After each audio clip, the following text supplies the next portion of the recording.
ಭೀಮನ ಅಮಾವಾಸ್ಯೆ ದಿನ ನಿನಗೆ ಪೂಜೆ ಮಾಡೋಕ್ಕಾಗಲ್ಲ ಅಂತ ಹೇಳಿ ನೀನು ಹಾಕೊಂಡೋಗಿದ್ದ ಸೂಟಿಗೆ ಪೂಜೆ ಮಾಡಿದ್ಲು. ನೀನು ನಿನ್ನದಕ್ಕೆ ಹತ್ರ ಯಾವಾಗ ಹೊಸ ಕಾಂಟ್ರಾಕ್ಟ್ ಬಗ್ಗೆ ಮಾತಾಡ್ತಿದ್ದೋ ಅದನ್ನು ಕೇಳಿಸ್ಕೊಂಡು ಬಂದು ನನಗೆ ಹೇಳಿದ್ಲು.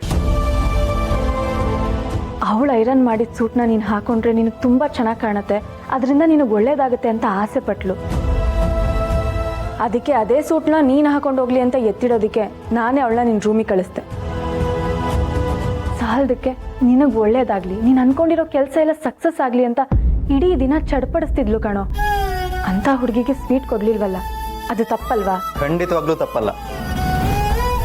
ಅವ್ರ ನೆರಳು ಕಂಡ್ರೇನೆ ನನಗಾಗಲ್ಲ, ಇನ್ನು ಅವ್ರಿಗೋಸ್ಕರ ನಾನು ಯಾಕೆ ಸ್ವೀಟ್ ತಂದು ಕೊಡಲಿ? ಈ ಸಮಾಜದ ದೃಷ್ಟಿಲಿ ಅವ್ರು ನನ್ನ ಹೆಂಡತಿ ಆಗಿರ್ಬೋದು, ಆದರೆ ಅವ್ರನ್ನ ಹೆಂಡತಿಯಾಗಿ ಅಕ್ಸೆಪ್ಟ್ ಮಾಡ್ಕೊಳ್ಳೋಕ್ಕೆ ನನ್ನ ಕೈಲಿ ಸಾಧ್ಯ ಇಲ್ಲ ಅಚ್ಚು.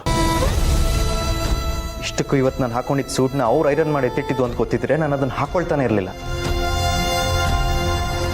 ಈ ವಿಚಾರದಾಗ ನೀನು ನನಗೆ ಸುಳ್ಳು ಹೇಳ್ಬಿಟ್ಟೆ. ನಾನು ಸುಳ್ಳು ಹೇಳಿದ್ದು ದೀಪಾಗೋಸ್ಕರ. ಅದೇ ದೀಪ ಮಾಡಿ ತಿಂಡಿ ತಿಂದೆ, ಅವಳು ಮಾಡಿದ ಊಟ ಮಾಡಿದೆ, ಅವಳು ಎತ್ತಿಟ್ಟಿದ್ದು ಸೂಟ್ ಹಾಕೊಂಡೋದೆ.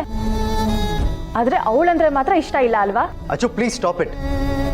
ಅವ್ರ ಬಗ್ಗೆ ಇನ್ನೊಂದು ಮಾತಾಡಕ್ಕೂ ನನಗೆ ಇಷ್ಟ ಇಲ್ಲ. Please leave me alone.